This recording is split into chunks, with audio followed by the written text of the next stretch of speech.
Sausage. Hello everyone, this is Attack the Backlog, the podcast where I, Marc, tries to make a dent in their backlog one game at a time. This episode is all about 9 Monkeys of Shaolin, a beat-em-up full of over-the-top physics, slow-motion deaths, and more tea than you could ever hope to drink. 9 Monkeys of Shaolin originally came out on October 16th, 2020 for PC, PS4, Xbox One, and Switch. Now, let's get one thing out of the way right off the bat. I don't have any idea what was going on in 9 Monkeys of Shaolin. There is a story which is delivered via minimal text and the occasional static cutscene, but I quickly stopped caring about its generic story that followed some fisherman whose parents died when he was a kid, followed by his grandfather who took him in, dying when he was an adult. Some real Disney Pixar shit going on here. And just to be clear, I had to check Wikipedia just for that basic ass information because what little I did read / listen to before skipping every bit of story that popped up went in one ear and out the other. The good thing is, you don't have to care about the story in order to enjoy 9 Monkeys of Shaolin. In fact, I would argue skipping the story makes the experience even better because, nothing against the writers, but the story is nowhere near interesting enough to warrant the time it keeps from smacking evildoers with your staff. And I'm happy to report that, once you get in the game and beating fools silly, 9 Monkeys of Shaolin is a great time, though, sadly, I don't believe there is a single monkey in the game. So, 9 Monkeys of Shaolin is very much so a classic 2.5D beat-em-up and doesn't add much to the genre, but it handles the fundamentals mostly well and makes up for any deficiencies with satisfying combat where every last enemy of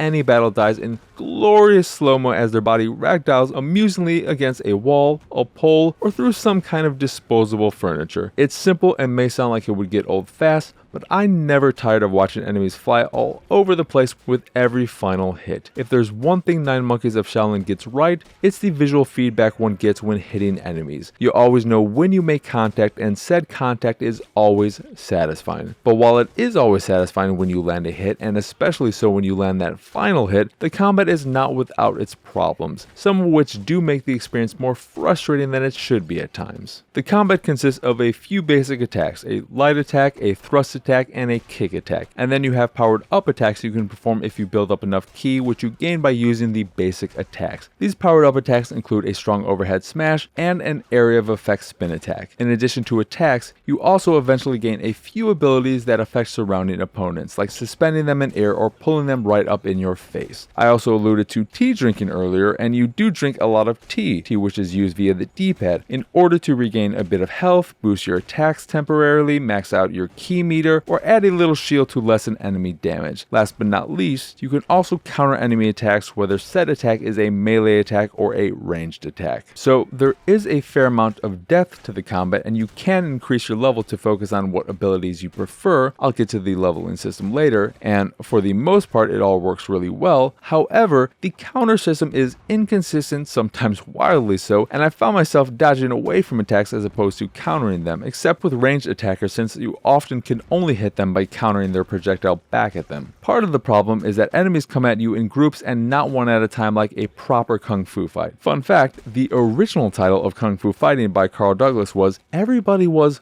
Kung Fu Fighting One at a Time. True story. Since enemies do swarm you like they should, it can become a mess of bodies on screen, making it hard to know when exactly you should try and counter an attack, even though on-screen signifiers are always visible. But the heart of the problem is that the timing for counters is never the same. For some enemies, you'll want to counter as soon as you see that on-screen indicator. For others, you'll want to wait until the projectile is actually within range, which is true for some range attacks, but not all. However, the worst example of the countering system's failure is when it just straight up doesn't work. Like one time when I had to defeat a bomb thrower who wasn't within striking range of my basic attacks or even my powered up attacks. When something like that happens, you just have to keep at it until it eventually works. Thankfully, the counter system rarely breaks to such an extreme, but its general inconsistency makes it more frustrating than it should be and hard to rely on in sticky situations. But despite the counter system's faults, Combat is still a ton of fun, even though it all feels very samey, because that's just inherent to the beat 'em up genre. And a big part of why it's so fun to keep playing is the leveling / loot system. As you play more and more, you'll eventually unlock 3 skill sections featuring 3 skill trees apiece. One for your basic attacks, one for your powered up attacks, and one for your special abilities. The way you level up is by completing levels, which will reward you with a helm-like currency for leveling and potentially a new weapon, accessory, or pair of shoes, which provides you with some kind of buff, like changing your dodge roll into a dash or making it so some of your powered up attacks also inflict fire damage. All of this makes it easier to swallow the shallow gameplay and short story where most enemies feel the same. The only enemy that feels significantly different from the rest and is significantly more annoying is the ghost enemy, which can only be damaged via powered up attacks and will constantly resurrect fallen enemies while you slowly tick away at their health. There are a few boss fights as well, but none are memorable or interesting, and I even cheesed the final boss by locking them up in a loop where I'd use my ability to knock them in the air, attack a bunch, reuse my ability, attack some more, and so on. You could say I cheated myself out of a challenge, but the rest of the level was challenge enough as I had to fight a bunch of ghosts without a single cup of healing tea, and I barely made my way through. Is 9 Monkeys of Shaolin an amazing game? No. But it's a lot of fun while it lasts and is one of the best beat 'em ups I've played in the last few years. It can't compete with Streets of Rage 4, but then again, no beat 'em up can, so that's not entirely fair. If you like martial arts, enjoy a good ragdoll, and are itching for some good old-fashioned fun, 9 Monkeys of Shaolin is well worth checking out. Also,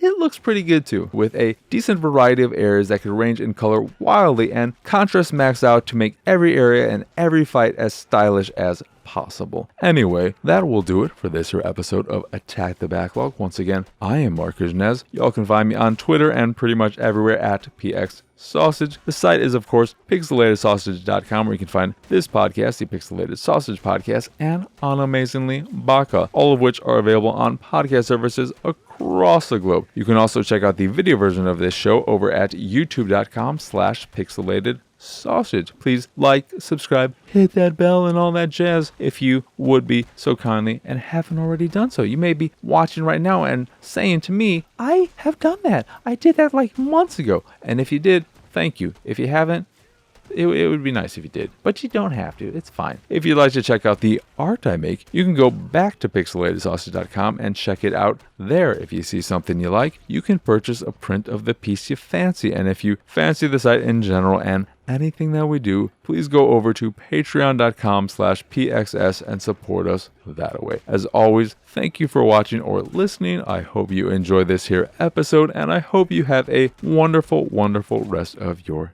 day.